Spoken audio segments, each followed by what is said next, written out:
Hey, good morning, Drive Time. Welcome back. Again, I'm Dave Drum. I'm happy to be the host of Drive Time. We're back at you with another week, another topic, and a new speaker. Today, we have the pleasure of hearing from my friend, Josh Hardin. You may recognize Josh. He is one of the worship leaders at Cape Christian. So if you attend our church, he is definitely going to be a familiar face. And so, Josh, thanks for being here. Thanks for spending a little bit of time with us. But recently, Josh and I had the opportunity to talk specifically about the area of worship and the way a lot of guys participate in worship, I guess you could say. And you just had some really cool insight and thought processes on it. And you know, that's why I asked you to be on today, is to just kind of share that thought process with the guys. So welcome to Drive Time, and thanks for being here, Josh. Absolutely. Absolutely. Thank you for having me. It's our pleasure. So again, let's go back to that conversation we were having about worship. And so I want to throw out to the guys, I want to throw something out, because I think a lot of guys have this image of the guys who are on a worship team. They're always the super creative, super artistic. They're sometimes seen as not the most macho guys out there.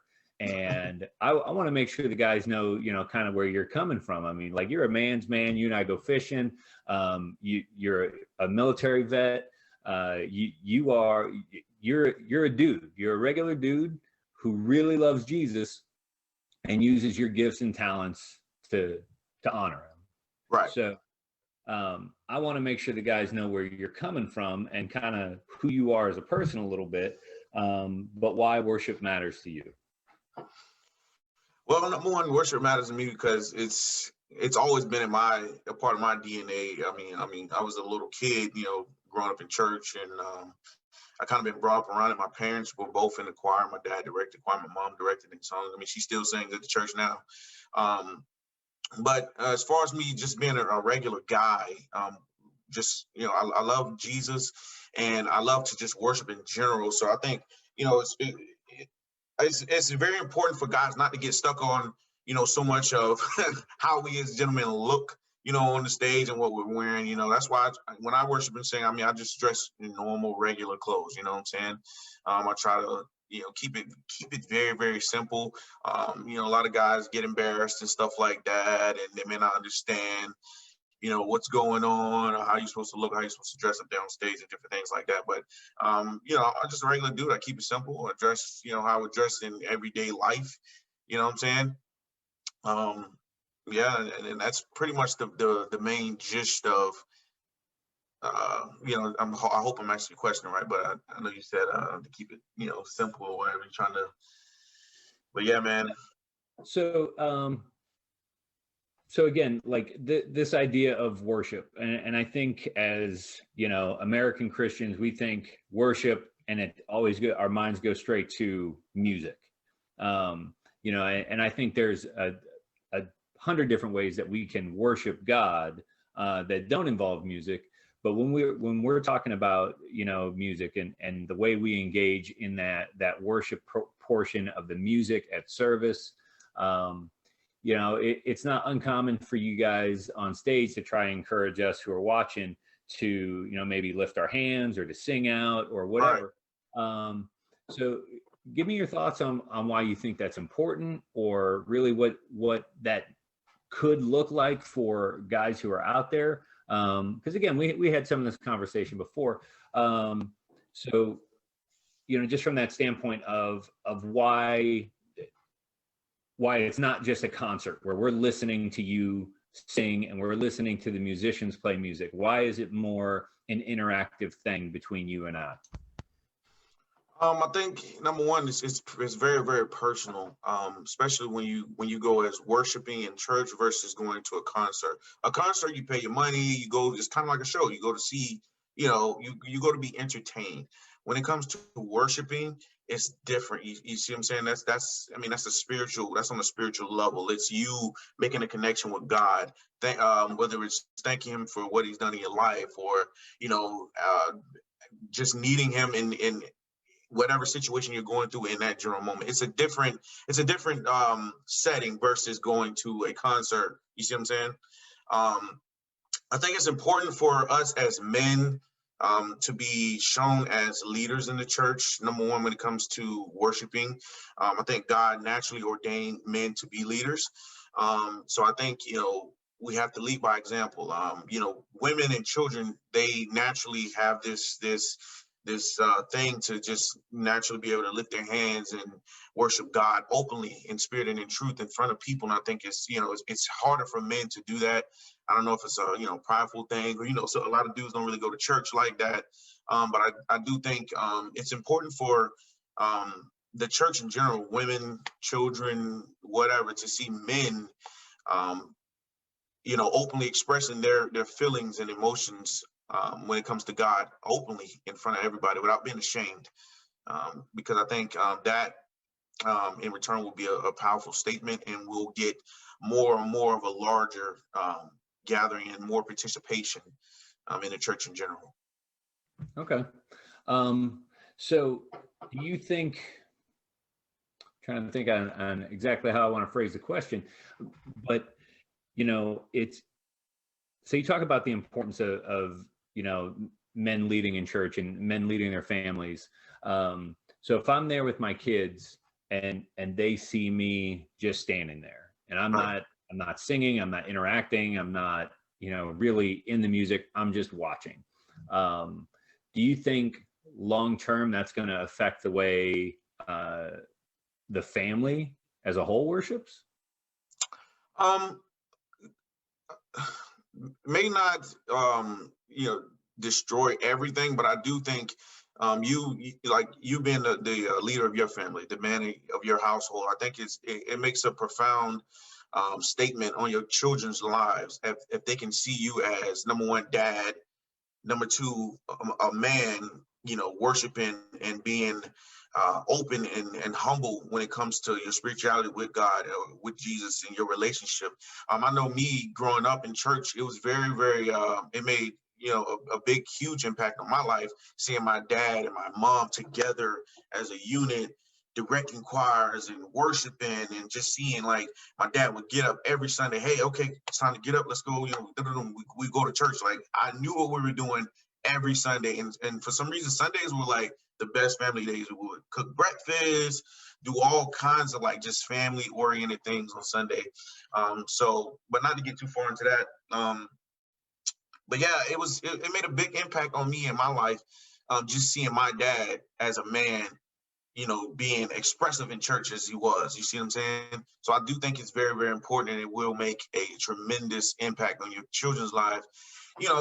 When they're young, it's a little bit different because, kids, when they're younger, we just, they just do things just because it's like the thing to do at the moment.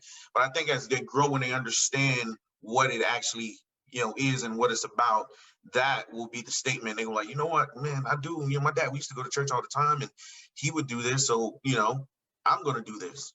You see what I'm saying? And I think it'll make it easier, and you'll ease into it. When I was a kid, I was really, really shy, to be honest with you. Man, I know you may not think it now because you know what I do at church, but I really didn't sing like that. Whatever. I knew I could, but I didn't really get into it. And I had to break out of my shell. And the more and more I see my parents do it, it was like, oh, okay. Like, the older I got, I started to understand things a little bit different and do things a little bit different. And I got involved with them, and I actually participated with them with worshiping in church and stuff like that. It just became a normal routine thing. You see what I'm saying? So I think it is important, for you as a man to lead your family and in regards to worshiping openly. Now, everybody has, different worshiping styles. Some people like to be quiet, just kind of do their own thing off. And that's all well and good. But I do think it is important to, be expressive. It's okay to be expressive. You know what I'm saying? Yeah. So now, all right. So you're talking about that's how growing up, seeing your parents and especially your dad being expressive in worship and participating in worship, Right. even more than just being expressive, but actively participating in worship. Right. So one of the other things that we talked about, and this is something that I doubt a lot of people have thought about, is how does the level of participation of those of us at a worship service, how does our level of participation affect you on the worship team? Right. All right. So I don't know if a lot of people know this, but I was talking to you about it. It does take energy to conduct worship in church. 90% of the time, I would say 97% of the time, it's very easy for me to get into my zone, only because I like to bring my week's stresses and things that I've dealt with during the week, and I like to bring those feelings with me to church, and I release them into the atmosphere to God through my worship. So a lot of times it is easy for me to get in my zone, but then there's that 3% time where I'm tired, man. I'm tired just like everybody else. And I come in here and I have to fulfill the obligation that I committed to, which is, being a part of the worship team and helping usher the Spirit of God into, the church. And, sometimes it is hard when you're trying to get people going and you're singing and, you just got dead faces, just kind of like just staring at you like, hurry up, man, hurry up. You know what I'm saying? So, and it's like, man, I'm really trying to, I'm working this thing here. And I, me, I try to talk and, kind of explain what the moment is sometimes during the worship, but then there's those times it's just nothing. So it's very hard sometimes. Like I said, it's normally that 3% time. It's hard just to get people revved up, and it weighs me down even more than what I already am. And I'm like, man, I don't know if it was just me, or did my was me being tired? Did they see that? Did it reflect, to the people in a negative way? I mean, I'll be thinking all kinds of things. So, but that's why I think it's so important to worship and be expressive, because it helps us on the stage do, get more and more and more and more into the worship spirit when we're up there, if we can get that energy back. You see what I'm saying? Yeah. So what I hear you saying is, if you're tired and you come in and you're met with not a lot of participation, it's even harder for you to pour out and pour into those people who are maybe just as tired as you or had a rough week as well. Oh yeah. When you feel that participation coming your way and you see that people are engaged in the process of not just listening to you guys perform, but that process of worshiping God, that re-energizes you, and you're able to give more to those people who maybe had that hard week or struggling. So we, in a sense, we as participants become as essential to the worship service as you guys in a way. Oh yeah, because I'm a firm believer, man. We all worship together. It takes a group of us to all usher in the Spirit together. It's not just one person, you know what I'm saying? Because so the Bible says when the people of God all come together, that something very supernatural happens. God Himself dwells within that same space, among us. So I think we definitely all in that thing together, man. And it's such a powerful experience when everybody, not everybody, but most, I would say 90% of the congregation comes together, man, and we take that thing to a whole nother level. Because I don't think at that point it's not physical anymore. You see what I'm saying? It's spiritual. I'm not worried about how tired I am physically. I'm mentally, spiritually in a whole nother place, man. I can give you so much more. You see what I'm saying? Right. And I think, you guys that are in the congregation, you guys give us back that exact same energy spiritually. And like I said, man, it's such a magical moment. And that's why I love when we as a people can, all do this thing we call worship together. It doesn't matter, if I'm on the stage and you guys out in the congregation, or vice versa, man. We all make the same noise and make the same sound to God in His ears. I get it. I like that. So, all right. Given that this is drive time, and we always try to kind of land in this challenge where, I want to ask you, like, it's a great concept. It's a great thought process to say, hey, get more into worship. Right. But what's the challenge? What's the thing that we could do this week? What's the step we can take forward where we can improve in this area? As men who are watching this video, what's your challenge to them this week? What would you say to them? My challenge would be to number one, try to make an effort at getting more involved in worship. You don't have to say anything. You don't have to I don't know, sing, I don't know, whatever song to the next person next to you. Just simply take the first step, and the first step could be lifting your hands. And lifting your hands don't even have to be straight up in the air. They can be just holding them out just like this, left to right. Just try to make some sort of expression this week. Just try it just once. You don't have to, try the whole service, but just try it just once to see if, hey man, this is a one step further than what I normally would go, in a worship service. When we're up there and we're saying, hey man, come on, just lift your hands in this moment, or, take part in this moment. Just try to be expressive in some sort of form or fashion, whatever that looks like to you. You don't have to say anything. You don't have to, shout or anything like that. Just simply lifting your hands or stretching your hands outward. Like I said, you don't have to go to full extent. You can kind of just hang here or whatever. Just making some sort of effort to engage in the worship service. And I think that will, just by, you can do it 1, 2, 3 more times. It could take, I don't know, take a month if you need to, but just simply practicing that and trying to, re-engage in that direction. I think if you do that, then, over time, I think other things will develop, and you'll get more comfortable with worshiping in church and different things like that. I think, like I said, other things and other doors will open up for you. You'll see it. Hey, this ain't so bad. You know what I'm saying? Like I said, I used to be shy, man. I had the hardest time opening up in church. I just thought it was weird. I thought people was gonna look at me weird. I thought people was gonna think, oh, look at him, blah, blah, blah, blah, blah. Or maybe they expected it because my parents were so, active and animated in church.